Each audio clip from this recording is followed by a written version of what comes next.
So good morning guys. तो चलिए start करते हैं आज के यानी कि 5 जुलाई के इंपॉर्टेंट करंट अफेयर्स को।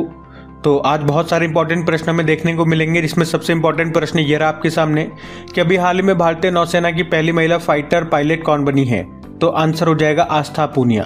तो याद रखेंगे अभी सब लेफ्टिनेंट आस्था पूनिया ये भारतीय नौसेना में पहली महिला फाइटर पायलट बन गई है।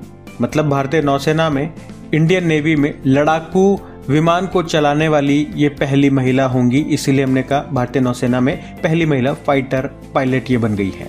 आपको बता दूं अभी हमारी नौसेना के पास वर्तमान में MiG-29 के लड़ाकू विमान है। और इसके अलावा अभी कुछ दिन पहले हमने पढ़ा था कि हमारी सरकार ने हमारी नौसेना के लिए 26 राफेल मरीन लड़ाकू विमान खरीदने के लिए फ्रांस की जो डसॉल्ट एविएशन कंपनी उसके साथ समझौता किया था। जब ये राफेल हमारे पास आ जाएंगे तो ये इसको रिप्लेस कर देंगे, रशिया में निर्मित MiG-29 के लड़ाकू विमानों को ये रिप्लेस कर देंगे। और अभी INS डेगा बेस पर सब लेफ्टिनेंट आस्था पूनिया और लेफ्टिनेंट अतुल कुमार डल को विंग्स ऑफ गोल्ड से सम्मानित किया गया। विंग्स ऑफ गोल्ड का क्या मतलब हो गया? नौसेना के पायलट को दिया जाने वाला ये एक बैज है जो ये दर्शाता है कि व्यक्ति ने प्रशिक्षण पूरा कर लिया, ट्रेनिंग पूरा कर लिया और अब एक योग्य पायलट है। और INS डेगा की बात करें तो ये आंध्र प्रदेश के विशाखापट्टनम में भारतीय नौसेना का एक नौसेना हवाई अड्डा है। ठीक है, तो सिंपल सा प्रश्न हमारा क्या था कि भारतीय नौसेना की पहली महिला फाइटर पायलट कौन बन गई है। तो आंसर हो जाएगा आस्था पूनिया बन गई है। तो इनका नाम याद रखना। अब यहाँ पे पहली महिला से संबंधित कुछ और करंट अफेयर्स के प्रश्न मैं आपको करवाता हूँ, ध्यान से सुनिएगा। जैसे कि देखो, अगर पूछे राष्ट्र महिला आयोग की अभी नई अध्यक्ष बनी थी विजया किशोर रहाटकर। 50 अंतरराष्ट्रीय गोल करने वाली पहली भारतीय महिला फुटबॉलर बनी थी। भारतीय वायुसेना की जगुआर स्क्वाड्रन की पहली महिला पायलट बनी थी Tanushka Singh. International Olympic committee की पहली महिला अध्यक्ष बनी थी क्रिस्टी कॉवेंट्री, जिम्बाब्वे से हैं और इस पद पर आने वाली पहली महिला और पहली अफ्रीकी है। वर्ल्ड ट्रेड ऑर्गेनाइजेशन की पहली महिला हेड बनी थी नागोजी उंगाजा-इवेला, नाइजीरिया से हैं। पहली महिला विधि सचिव लॉ सेक्रेटरी हमारी बनी थी Anju Rathi Rana. CSIR council of scientific and industrial research की पहली महिला चीफ बनी थी नल्लाथंबी कलाई सेल्वी। दिल्ली की अभी चौथी महिला मुख्यमंत्री रेखा गुप्ता बनी थी। नामीबिया देश की पहली महिला राष्ट्रपति नटेम्बू नंदी नदेतवा। राष्ट्रमंडल राष्ट्रों का महासचिव बनाया गया शर्ली बोचवे घाना देश की है, इस पद पर आने वाली पहली अफ्रीकी महिला। विश्व बैडमिंटन महासंघ का अध्यक्ष बनाया गया खुनयिंग पटामा को, थाईलैंड से हैं, इस पद पर आने वाली दूसरी महिला अध्यक्ष हैं। भारतीय नौसेना की पहली महिला फ्लाइंग इंस्ट्रक्टर बनी थी दिव्या शर्मा। उसके अलावा अभी 80वें संयुक्त राष्ट्र महासभा सत्र का अध्यक्ष बनाया गया एनालेना बेरबॉक को, जो जर्मनी से हैं। और वर्ल्ड टूरिज्म ऑर्गेनाइजेशन की पहली महिला सेक्रेटरी जनरल बनी थी शेखा नासिर अल नोवेसी, यूनाइटेड अरब अमीरात से हैं। UK की विदेशी जासूसी एजेंसी MI6 की पहली महिला अध्यक्ष बनी थी ब्लेज मेट्रेवेली। तो ये सब महिलाएं अभी न्यूज में थी, ध्यान में रखना। अगला प्रश्न देखते हैं। फिर अगले प्रश्न में पूछ रहे हैं कि भारत की पहली QR आधारित डिजिटल हाउस एड्रेस सिस्टम को अभी किस शहर में शुरू किया गया है। तो आंसर होगा इंदौर। तो अभी इंदौर ने भारत की पहली QR based digital house address system को शुरू किया है। तो इसमें क्या होगा, हर घर के बाहर QR कोड युक्त डिजिटल प्लेट लगेगी। तो जब आप अपने मोबाइल से इस QR कोड को स्कैन करोगे तो आपके मोबाइल पर उस घर की सटीक लोकेशन और पते की पूरी जानकारी आपको मिल जाएगी। इसके अलावा कर भुगतान की सुविधा आपको मिलेगी, शिकायत दर्ज करने का विकल्प होगा, नज़दीक में कोई अस्पताल है, एम्बुलेंस है, ऐसी सारी सुविधाएं, इस तरह की सारी सेवाओं की आपको जानकारी मिल जाएगी। तो याद रखेंगे भारत की पहली QR आधारित डिजिटल हाउस एड्रेस सिस्टम को अभी किस शहर में शुरू किया गया है। तो आंसर होगा इंदौर। अब इंदौर चर्चा में है ना, तो मैं आपको और बताता हूँ कि इंदौर किन किन कारण से चर्चा में रहा था। जैसे कि यूनेस्को ने इंदौर और उदयपुर को वेटलैंड सिटी के रूप में मान्यता दी थी। इंदौर ये रोबोट का प्रयोग करके ट्रैफिक कंट्रोल करने वाला भारत का पहला शहर बना था। EPR क्रेडिट पाने वाला पहला नगरीय निकाय बना था इंदौर। EPR मतलब extended producers responsibility. Green bond लाने वाला पहला नगरीय निकाय बना था इंदौर। भारत का पहला वाटर प्लस सर्टिफाइड सिटी बना था इंदौर। भारत का सबसे बड़ा बायो CNG प्लांट ये लगा इंदौर में। भारत का पहला PPP green waste processing plant ये बनेगा इंदौर में। आधिकारिक तौर पर भारत का पहला भिखारी मुक्त शहर ये कौन सा बना, इंदौर बना था। तो इन सब कारण से इंदौर न्यूज में था, ध्यान में रखना। अगला प्रश्न देखते हैं। फिर अगले में पूछ रहे हैं भारत का पहला लकड़ी का गुरुद्वारा ये कहां पर स्थापित किया गया, तो आंसर हो जाएगा फाजिल्का में। तो भारत का पहला लकड़ी का गुरुद्वारा ये पंजाब के फाजिल्का में स्थापित किया गया और इसका डिजाइन और निर्माण किया है इकबाल सिंह ने। ये पूरी तरह से फिनलैंड से आयातित देवदार की लकड़ी से बना है। तो ये भारत का पहला लकड़ी का गुरुद्वारा है, याद रखना कहां पर, पंजाब के फाजिल्का में। इसी तरह से आपको याद आएगा दुनिया का पहला लकड़ी का उपग्रह जिसका नाम है लिग्नोसैट, इसको कौन लॉन्च करेंगे, नासा और जाक्सा। जो अमेरिका की स्पेस एजेंसी है नासा और जो जापान की स्पेस एजेंसी है वो जाक्सा, ये दोनों मिलकर के दुनिया के पहले लकड़ी के उपग्रह को लॉन्च करेंगे जिसका नाम है लिग्नोसैट। अब यहाँ पे भारत के पहले से संबंधित कुछ और करंट अफेयर्स के प्रश्न मैं आपको करवा रहा हूं, ध्यान देना। जैसे कि देखो, भारत की पहली विस्टाडोम जंगल सफारी ट्रेन सेवा ये कहाँ शुरू हुई, उत्तर प्रदेश में कतरनिया घाट वाइल्ड लाइफ सेंचुरी और दुधवा टाइगर रिजर्व के बीच में चलेगी। रिकॉर्ड समय में दुनिया का पहला 3D प्रिंटेड ट्रेन स्टेशन किसने बनाया, जापान ने। भारत के पहले महावत विलेज का उद्घाटन ये कहाँ पे किया गया, तमिलनाडु में, तमिलनाडु के मुदुमलाई टाइगर रिजर्व में। भारत का पहला राज्य कौन सा बन गया जिसने मोबाइल आधारित ई वोटिंग की सुविधा शुरू की, बिहार। और अरालम वाइल्ड लाइफ सेंचुरी जो कि भारत की पहली बटरफ्लाई सेंचुरी बनी है उसका नाम है केरल। भारत का पहला कमर्शियल हाइड्रोजन बस ये कहां पर लॉन्च हुई, लेह लद्दाख में। और भारत की पहली स्वदेशी 5G फिक्स्ड वायरलेस सेवा ये लॉन्च की BSNL ने। भारत का पहला विश्व शांति केंद्र का उद्घाटन कहां पर किया गया, गुरुग्राम में। इफ्को ने किस देश में पहला विदेशी नैनो उर्वरक संयंत्र ये स्थापित किया, ब्राजील में। भारत के परमाणु small modular mission SMR mission के तहत पहला परमाणु ऊर्जा संयंत्र ये बनेगा, बिहार में। और नासा के international air and space programme को पूरा करने वाली पहली भारतीय महिला कौन बन गई है, दांगेती जानवी, ये आंध्र प्रदेश है। ठीक है, तो ये सारे प्रश्न इंपॉर्टेंट है और लेटेस्ट भी है, ध्यान में रखना। अगला प्रश्न देखते हैं। फिर अगले प्रश्न में पूछ रहे हैं कि अभी हाल ही में नारकोटिक्स कंट्रोल ब्यूरो ने मादक पदार्थों के विरुद्ध कौन सा ऑपरेशन चलाया, तो आंसर होगा ऑपरेशन मैडमैक्स।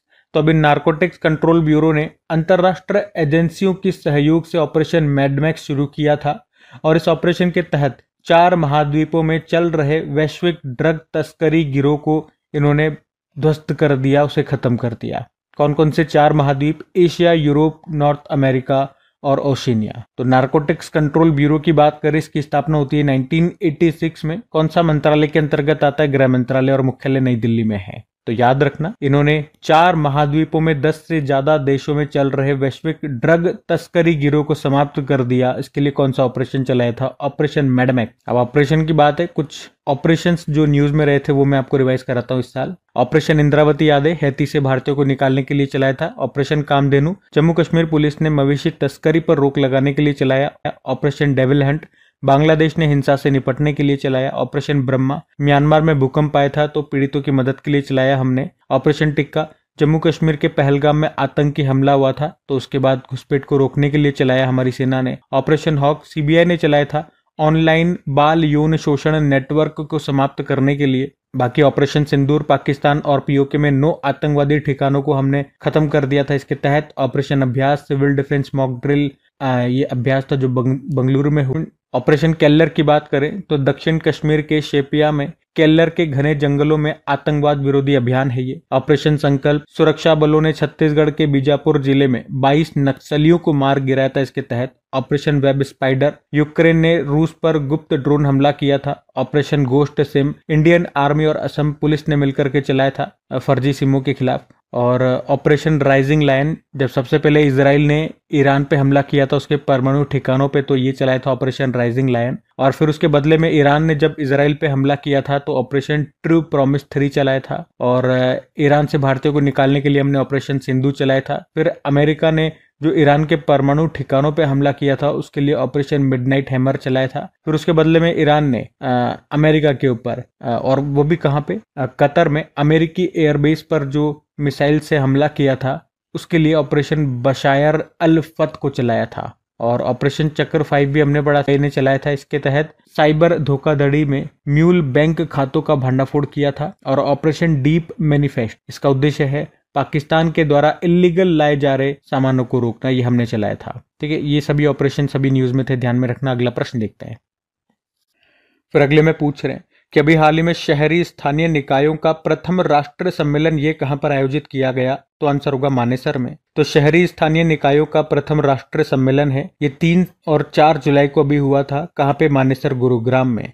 इसका उद्घाटन किया था लोकसभा अध्यक्ष ओम बिरला ने, और इसकी थीम भी है संवैधानिक लोकतंत्र को मजबूत बनाने और राष्ट्र निर्माण में शहरी नगरीय निकायों की भूमिका। और इस सम्मेलन का आयोजन करने का उद्देश्य क्या है? शहरी स्थानीय निकायों की भूमिका को राष्ट्र निर्माण और संवैधानिक लोकतंत्र में सुदृढ़ करना। अब इसी से संबंधित कुछ और इम्पोर्टेंट प्रश्न मैं करवाता हूं आपको। स्टैटिक प्रश्न है, ध्यान रखना। अगर पूछे कि स्थानीय स्वशासन को लोकतंत्र का कौन सा स्तर माना जाता है, तो तीसरा स्तर। और स्थानीय स्वशासन की बात करें तो ग्रामीण क्षेत्रों में पंचायती राज और शहरी क्षेत्रों में नगर पालिकाओं का उल्लेख 7वीं अनुसूची की राज्य सूची में इसका उल्लेख किया गया है। राज्य सूची मतलब कि केवल राज्य सरकार ही इस पर कानून बना सकती है। हालांकि संसद ने 74वें संविधान संशोधन अधिनियम 1992 पारित किया, जो कि भारत में शहरी स्थानीय स्वशासन को संवैधानिक दर्जा प्रदान करता है। और 74वां संशोधन ये कब लागू हुआ? 1 जून 1993 को। और अगर पूछे कि भारत में स्थानीय स्वशासन का जनक किसे कहा जाता है? लॉर्ड रिपन को।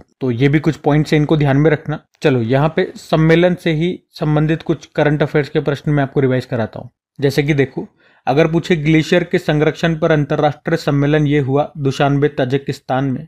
अंतरराष्ट्रीय वायु परिवहन संघ इंटरनेशनल एयर ट्रांसपोर्ट एसोसिएशन की 81वीं अभी वार्षिक बैठक हुई थी नई दिल्ली में। 22वां एशियाई सुरक्षा शिखर सम्मेलन ये अभी सिंगापुर में हुआ। चुनावी अखंडता पर अंतरराष्ट्रीय सम्मेलन स्टॉकहोम, स्वीडन में हुआ। Rising north east investor summit ये हुआ नई दिल्ली में। तीसरा संयुक्त राष्ट्र महासागर सम्मेलन ये फ्रांस के नीस में हुआ था। इसकी मेजबानी संयुक्त रूप से फ्रांस और कोस्टा रिका ने की। और जो अगला चौथा जो सम्मेलन होगा 2028 में, उसकी मेजबानी चीन और साउथ कोरिया मिलकर के करेंगे। जलवायु शिखर सम्मेलन का आयोजन अभी बॉन, जर्मनी में हुआ।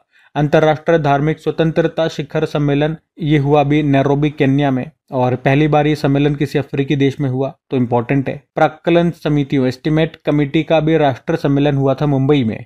और इंडियन कंजर्वेशन कॉन्फ्रेंस का आयोजन अभी देहरादून, उत्तराखंड में हुआ था। ठीक है, तो ये सभी इंपॉर्टेंट सम्मेलन है, अभी हुए थे, ध्यान में रखना। अगला प्रश्न देखते हैं। फिर अगले में पूछ रहे हैं, हाल ही में भारतीय खो खो महासंघ का अध्यक्ष अभी फिर से किसे चुन लिया गया? तो आंसर होगा सुधांशु मित्तल को। तो अभी सुधांशु मित्तल को भारतीय खो खो फेडरेशन के अध्यक्ष के रूप में फिर से चुन लिया गया है और उपकार सिंह को महासचिव बनाया गया है। अच्छा, कुछ और अपॉइंटमेंट्स मैं आपको रिवाइज कराऊंगा, लेकिन पहले खो खो की बात करते हैं। एक बार एग्जाम में पूछा गया था कि खो खो में कितने प्लेयर होते हैं, तो याद रखना 9 खिलाड़ी होते हैं। मतलब टोटल तो 12 खिलाड़ी होते हैं, लेकिन मैदान पे जो खेलते हैं वो 9 खिलाड़ी हैं। अभी पहली बार जो खो खो वर्ल्ड कप 2025 हुआ था, अभी जनवरी में हुआ था। भारत ने इसको होस्ट किया था नई दिल्ली में इंदिरा गांधी इंडोर स्टेडियम में हुए थे। इसका मैस्कॉट तेजस और तारा है, जो कि रिप्रेजेंट करते हैं हिरण को। और इसमें वुमेन्स जो महिला श्रेणी है, इसमें वुमेन्स और मेंस दोनों में भारत ही विजेता रहा था और भारत ने दोनों श्रेणी में नेपाल को हराया था। और इसमें ब्रांड एम्बेसडर सलमान खान बनाए गए थे। उसके अलावा ये भी याद रखना कि पिछले साल जो 56वां mains and women's national kho kho championship था, उसको महाराष्ट्र ने जीता था। इसके अलावा कुछ अपॉइंटमेंट्स मैं आपको और रिवाइज कराता हूँ। अंजू राठी राणा अभी पहली महिला विधि सचिव लॉ सेक्रेटरी बनी थी। गवर्नमेंट ई मार्केट प्लेस का सीईओ बनाया गया अजय बहादुर को। भारतीय वायुसेना की जगुआर स्क्वाड्रन की पहली महिला पायलट बनी थी तनुष्का सिंह। अंधेपन से लड़ने के लिए विजन 2020 इंडिया का सद्भावना राजदूत बनाया गया था कृष्णमाचारी श्रीकांत को। आत्मा के नए अध्यक्ष बने, आत्मा मतलब automotive tyre manufacturers association, Arun Mammen. Tata communications का अध्यक्ष बनाया गया एन गणपति सुब्रमण्यम को। इंटरनेशनल ओलंपिक कमेटी की पहली महिला अध्यक्ष बनी क्रिस्टी कॉवेंट्री, जिम्बाब्वे से हैं। दिल्ली की चौथी महिला मुख्यमंत्री रेखा गुप्ता बनी। नए वित्त सचिव फाइनेंस सेक्रेटरी बने अजय सेठ। राजस्व सचिव बने थे अरविंद श्रीवास्तव। और भारत के अगले चीफ जस्टिस बने BR गवई। 52वें नंबर के हैं, ध्यान में रखना। अगला प्रश्न देखते हैं।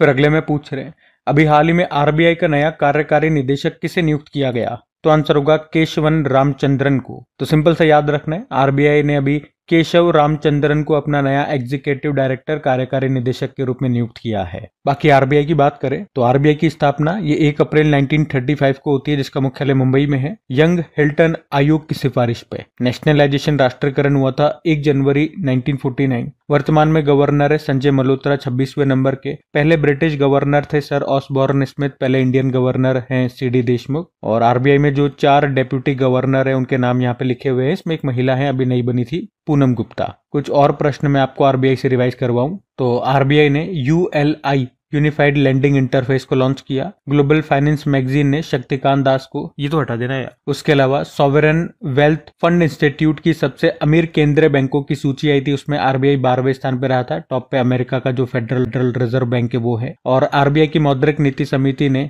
सदस्य के रूप में किसे नियुक्त किया था? डॉक्टर नागेश कुमार, सौगत भट्टाचार्य और प्रोफेसर राम सिंह को। और आरबीआई ने वित्तीय क्षेत्र में एआई के नैतिक इस्तेमाल के लिए किसकी अध्यक्षता में समिति का गठन किया था? आईआईटी मुंबई के प्रोफेसर पुष्पक भट्टाचार्य। अभी आरबीआई ने रेपो दर घटा करके कितनी कर दी? 6%। और आरबीआई को यूके के लंदन में सेंट्रल बैंकिंग द्वारा डिजिटल ट्रांसफॉर्मेशन अवार्ड 2025 भी मिला था, उसके प्रवाह और सारथी पोर्टल के लिए। और प्रवाह की फुल फॉर्म तो एग्जाम में आ भी चुकी है, platform for regulatory application validation and authorisation. और ये 2 तरह के वीक मनाता है RBI, digital payment awareness week 10 से लेके 16 मार्च तक, और फाइनेंशियल लिटरेसी वीक 24 से लेके 28 फरवरी तक। उसके अलावा अभी आरबीआई सर्वेक्षण के अनुसार वित्त वर्ष 2023-24 में भारत में धन प्रेषण रेमिटेंस का शीर्ष जो स्रोत है, सोर्स है, वो अमेरिका है। सबसे ज्यादा मतलब अमेरिका से आया पैसा। आरबीआई ने 10 से ज्यादा उम्र के नाबालिगों को स्वतंत्र रूप से बचत और सावधि जमा सेविंग अकाउंट और फिक्स डिपॉजिट खाते खोलने की और उन्हें ऑपरेट करने की अनुमति दे दी है। किस साल से? 10 साल से ज्यादा उम्र के बच्चों के लिए। और आरबीआई ने पहली बार एक ई कॉमर्स कंपनी को नॉन बैंकिंग फाइनेंशियल कंपनी का लाइसेंस दिया। कौन सी कंपनी है? फ्लिपकार्ट। ठीक है, तो इन सब कारण से आरबीआई न्यूज में था, ध्यान में रखना। अगला प्रश्न देखते हैं। फिर अगले में पूछ रहे हैं कि अभी केंद्र सरकार ये 3 नए रणनीतिक तेल भंडार ये कहां पर स्थापित करेगी? तो आंसर होगा राजस्थान, कर्नाटक और मध्य प्रदेश में। तो अभी भारत सरकार अपने आपातकालीन भंडार को बढ़ाने और ऊर्जा सुरक्षा को मजबूत करने के लिए 3 नए रणनीतिक तेल भंडार बनाएगी। कहाँ पे? राजस्थान में तो बीकानेर में, कर्नाटक में तो मैंगलोर में और मध्य प्रदेश में बीना में। अभी आपको बता दूं, वर्तमान में भारत के पास मैंगलोर, पादुर और विशाखापत्तनम में ऑलरेडी तेल भंडार हैं, जिनकी कुल क्षमता कितनी है? 5.33 मिलियन मेट्रिक टन। अच्छा, ये हम भंडार क्यों बना रहे हैं? स्टोरेज हम क्यों बना रहे हैं? आप लोग आए दिन करंट अफेयर्स में पढ़ते रहते हो कि वैश्विक स्थिति क्या चल रही है। आए दिन लोग लड़ते रहते हैं, देश आपस में लड़ रहे हैं, तो कहीं फिर से भविष्य में वर्ल्ड वॉर जैसी स्थिति ना आ जाए। भविष्य में युद्ध की स्थिति को देखते हुए ही हम ये स्टोरेज बना रहे हैं, क्योंकि युद्ध हुआ तो तेल संकट आ सकता है। तो ऐसे समय के लिए हमें रिजर्व अभी से रखना पड़ेगा, उसके लिए अभी से हमें काम करना पड़ेगा, ताकि अगर ऐसी स्थिति आए भविष्य में तो ऐसा ना हो हमारे पास कुछ भी ना हो। तो कम से कम इतना रिजर्व हमें रखें कि कुछ दिन हमारा काम चल जाए। भाई ऐसा तो हो नहीं सकता कि हम पूरी तरह से इंडिपेंडेंट हो जाएंगे, लेकिन हाँ, इतना रिजर्व रख लें कि कुछ समय के लिए हमारा काम चल जाए। तो उसी के लिए हम ये तेल भंडार ऑयल रिजर्व बना रहे हैं। तो 3 जगह ऑलरेडी है, 3 अब नए बनेंगे, वो मैंने आपको बता दिया, ध्यान में रखना। आपको बताया भारत का पहला तेल का कुआं ये कहां पर स्थापित हुआ था? डिगबोई, असम में। ठीक है, तो ये ध्यान में रखना। अगला प्रश्न देखते हैं। फिर अगले प्रश्न में पूछ रहे हैं कि अभी हाल ही में किसे भारतीय कम्युनिस्ट युवा शांति राजदूत नेटवर्क की कार्यकारी समिति के सदस्य के रूप में चुना गया? तो आंसर होगा सुकन्या सोनोवाल को। तो असम के की मूल निवासी हैं सुकन्या सोनोवाल, जिनको युवा शांति राजदूत के रूप में चुना गया है। उन्हें राष्ट्रमंडल युवा शांति राजदूत नेटवर्क की कार्यकारी समिति के सदस्य के रूप में चुना गया है। और राष्ट्रमंडल युवा शांति राजदूत नेटवर्क ये राष्ट्रमंडल के युवा राष्ट्रमंडल का हिस्सा है। और ये युवा राष्ट्रमंडल की बात करें तो राष्ट्रमंडल देशों में विभिन्न युवा पहलों को बढ़ावा देता है ये। और सुकन्या सोनोवाल की बात करें, ये आईआईटी गुवाहाटी की छात्रा है। और राष्ट्रमंडल की बात करें यानी कि कॉमनवेल्थ, तो ये 56 सदस्य देशों का एक संघ है। और इसमें वही देश है जो पहले कभी ब्रिटिश शासन के अधीन हुआ करते थे। हाँ, लेकिन इसमें एक अपवाद भी है। हाँ, लेकिन इसमें 4 देश ऐसे भी शामिल हैं जो कभी ब्रिटिश साम्राज्य के अधीन नहीं रहे थे, जैसे कि मोजाम्बिक, रवांडा, गैबोन और टोगो। इसका मुख्यालय आपको लंदन यूके में मिल जाएगा। और हमने पढ़ा था अभी राष्ट्रमंडल की नई सेक्रेटरी जनरल बनी थी, शर्ली बॉचवे उनका नाम है।